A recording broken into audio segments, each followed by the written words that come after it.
The deployment of the National Guard to Washington, D.C. came after a tense week of political demonstrations, public unrest, and mounting fears that protests could spill over into acts of violence. President Trump's decision was framed by the administration as a necessary measure to safeguard public order, protect government institutions, and maintain stability in a city that serves as the heart of U.S. democracy. The sight of military vehicles rolling into the Capitol and uniformed troops taking up positions around iconic landmarks signaled a dramatic shift in the security atmosphere. Key areas, including the National Mall, Pennsylvania Avenue, and the surroundings of federal buildings, were cordoned off, with heavily armed personnel stationed at strategic points. Officials within the Department of Homeland Security emphasized that the deployment was a preventative step rather than a response to any single incident. However, many residents and activists expressed unease, noting that the presence of soldiers in the streets could have a chilling effect on peaceful demonstrations. Businesses in certain districts began boarding up storefronts, not necessarily because of any imminent threat but as a precautionary measure. Road closures and restricted access zones added to the sense of disruption, forcing commuters and residents to navigate a city suddenly transformed into a fortified zone. The order for the deployment was issued swiftly, catching some local leaders off guard. The D.C. mayor's office expressed frustration over the lack of consultation, pointing out that the district's unique political status leaves it with limited authority in such situations. Local law enforcement agencies were instructed to coordinate closely with the Guard, but tensions arose over jurisdiction and the potential overlap of responsibilities. For some in Washington, the arrival of the National Guard stirred memories of past moments when federal intervention in the city's streets became a flashpoint for political debate. Public reaction was swift and deeply polarized. Supporters of the move argued that in an age of heightened political division, the government had a duty to prepare for worst-case scenarios. They pointed to instances where protests had unexpectedly escalated into riots in other cities, insisting that a visible show of force could deter troublemakers and reassure the public. Business owners in certain neighborhoods welcomed the additional security, saying they could operate with greater confidence knowing troops were stationed nearby. On the other side, opponents of the deployment raised alarms over what they saw as an overreach of executive power. Civil rights organizations accused the administration of conflating dissent with disorder, warning that the militarization of public space would only deepen mistrust between citizens and the government. Activist groups stressed that the overwhelming majority of recent demonstrations in D.C. had been peaceful, and they feared the presence of heavily armed troops could provoke rather than prevent unrest. Legal experts also began to weigh in, questioning the precedent being set. Some argued that while the president has broad authority to deploy the National Guard under certain conditions, bypassing consultation with local officials could strain the balance of power between federal and municipal governance. Calls for oversight grew louder, with several lawmakers proposing emergency hearings to examine both the necessity and legality of the deployment. Meanwhile, the streets of the Capitol became a stage for contrasting scenes. In some areas, tourists snapped photos of the Guard as if they were part of a parade, while in others, demonstrators staged sit-ins and chanted slogans calling for the troops to go home.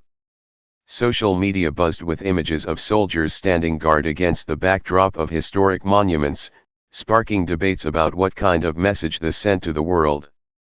Despite the controversy, the Guard maintained a disciplined and largely passive presence, focusing on perimeter security and crowd control rather than direct engagement. Officials continued to monitor the situation closely, balancing the desire to project strength with the need to avoid escalating tensions. In the days ahead, Washington would remain under this heightened state of alert, a city caught between the imperatives of security and the ideals of open democratic expression. Preparations for the highly anticipated meeting between President Trump and Russian President Vladimir Putin began well before the official date was announced, with both sides signaling the importance of the talks through diplomatic channels and public statements. The summit, set to take place at a secure, undisclosed location later in the week, was being framed by the White House as a strategic opportunity to address key bilateral issues and broader global challenges. On the agenda were topics such as arms control treaties nearing expiration, the state of international trade between the two countries, cybersecurity concerns, and pressing geopolitical flashpoints in regions like Eastern Europe and the Middle East. From the outset, the meeting was positioned as a potential turning point in U.S. Russia relations. While the two leaders had met in the past, this gathering was expected to be more substantive, with fewer ceremonial elements and more in-depth negotiations. Aides on both sides were working to finalize discussion points, draft possible agreements, and prepare their principles for what could be a politically sensitive exchange. The U.S. delegation reportedly included top advisors from the State Department, the Department of Defense, and the National Security Council, each bringing their expertise to a set of discussions that could have long-lasting implications. However, the decision to hold much of the meeting behind closed doors quickly became a point of contention in Washington. Lawmakers from both parties voiced concerns that the lack of transparency could undermine public trust and limit congressional oversight. Critics feared that without a formal public record or a clear debriefing process, the details of any agreements reached might remain hidden, allowing for concessions that could weaken U.S. strategic interests.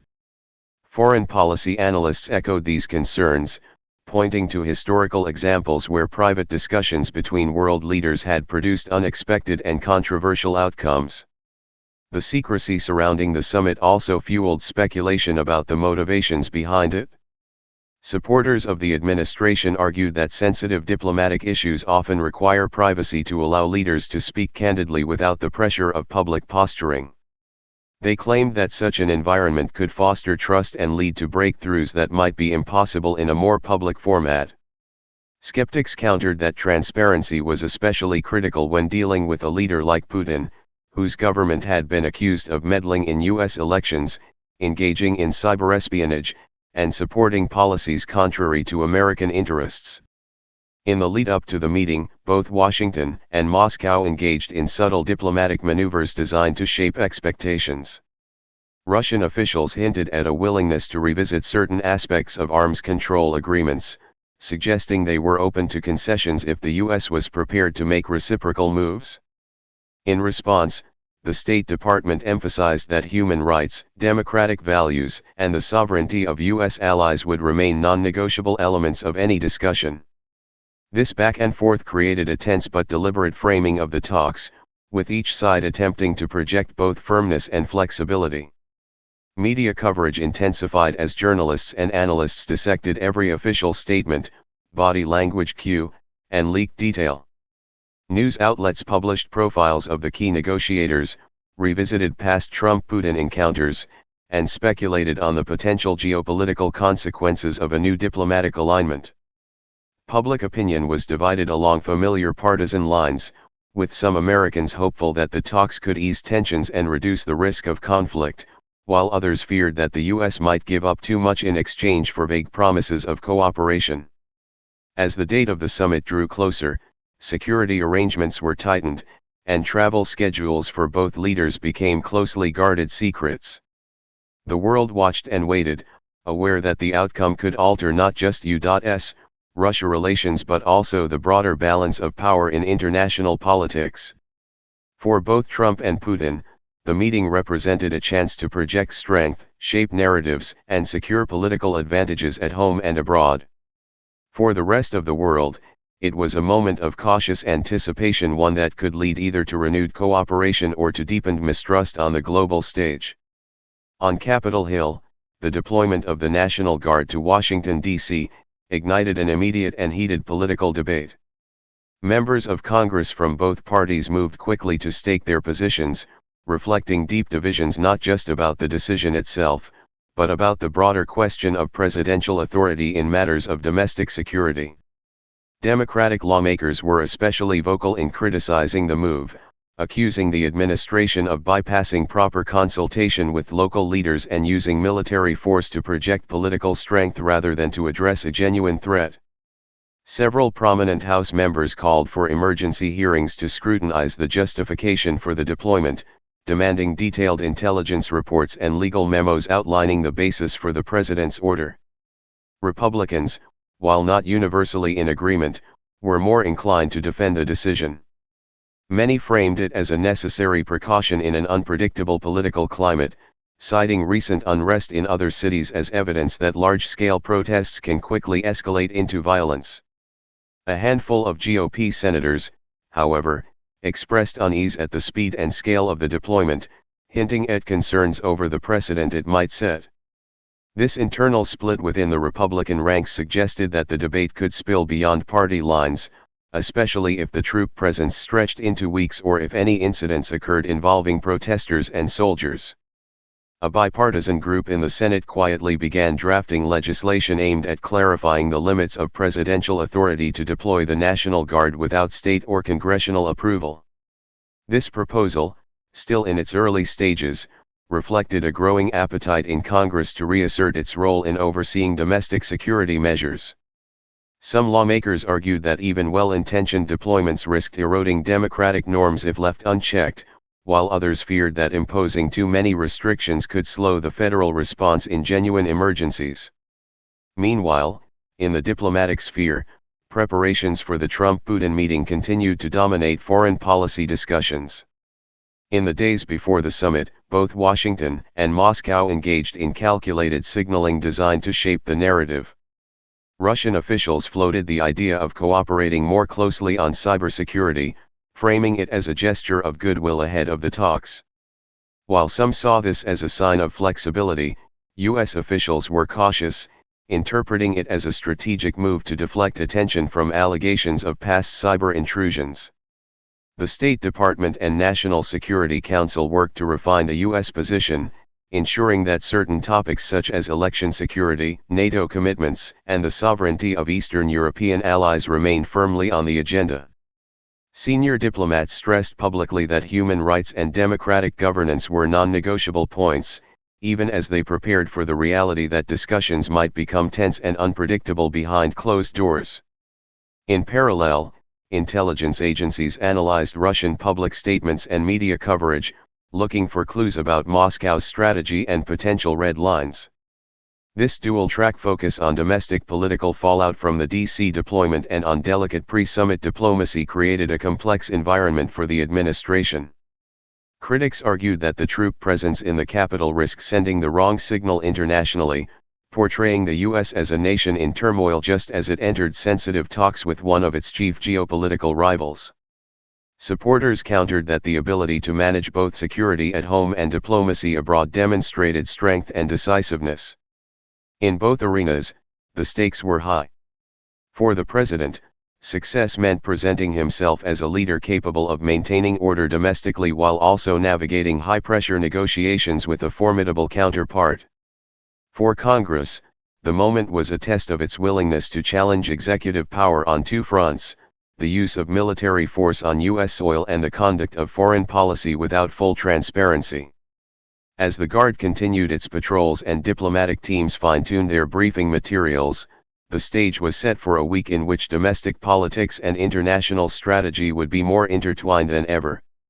In the days leading up to the weekend, Washington, D.C. took on the atmosphere of a city bracing for a major event, with security measures tightening to levels not seen in years. National Guard patrols expanded beyond the immediate vicinity of federal buildings, stretching into surrounding neighborhoods and along major transportation routes.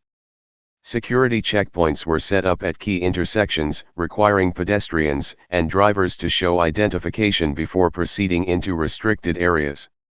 In some zones, temporary barriers and metal fencing created controlled entry points, while drone surveillance quietly monitored the city from above.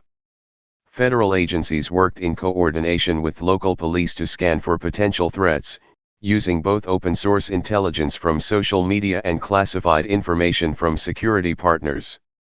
Despite these precautions, several demonstration groups confirmed plans to proceed with peaceful rallies over the weekend.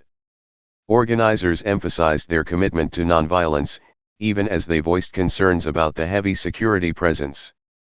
Activists worried that the sight of armed soldiers lining streets and public squares might intimidate participants or dampen turnout. Nevertheless, some viewed the heightened security as an opportunity to showcase the resilience of democratic expression, insisting that the right to protest should be exercised even in the shadow of military force. Business owners and residents adjusted to the disruptions with varying degrees of patience. Some welcomed the measures, believing that visible security would deter troublemakers and protect property. Others found the constant presence of uniformed troops unsettling, saying it made the city feel more like a militarized zone than the seat of an open government. Tourists, caught between curiosity and inconvenience, snapped photos of soldiers and armored vehicles, inadvertently turning security patrols into a sort of unplanned attraction.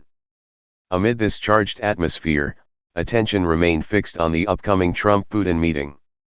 The simultaneous occurrence of these two developments, the domestic show of force in D.C. and the impending diplomatic engagement with Moscow, created a sense of overlapping narratives.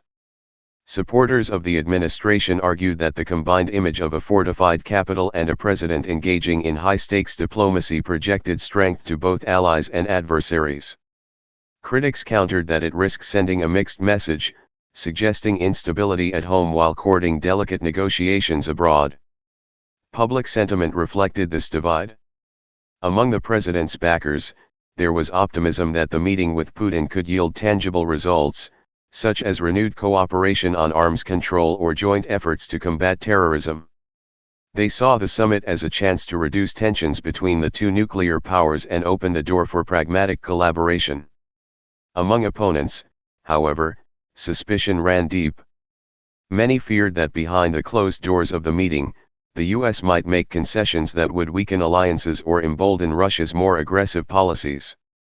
Political analysts noted that the convergence of these events could have far-reaching implications for the national political landscape. A successful summit, coupled with the perception of maintaining order in the capital, could bolster the president's image as a decisive leader ahead of future elections. Conversely, any sign of mismanagement, whether in the handling of protests at home or in the outcomes of the diplomatic talks, could be seized upon by political rivals as evidence of flawed judgment. For ordinary citizens, the week felt like a balancing act between vigilance and normalcy. Parents walked their children past soldiers on their way to school, office workers navigated detours caused by road closures, and protesters rehearsed chants while keeping one eye on the nearest security checkpoint. In every part of the city, the juxtaposition of military discipline and civilian life underscored the tension between security and freedom. As the summit approached, both Washington and the nation at large seemed to hold its breath. The days ahead promised either a demonstration of strategic control or a reminder of the fragility of political stability. Whether the lasting image would be one of unity and strength or division and uncertainty depended on the outcomes in two very different arenas: the streets of the capital and the closed rooms where global power was quietly negotiated.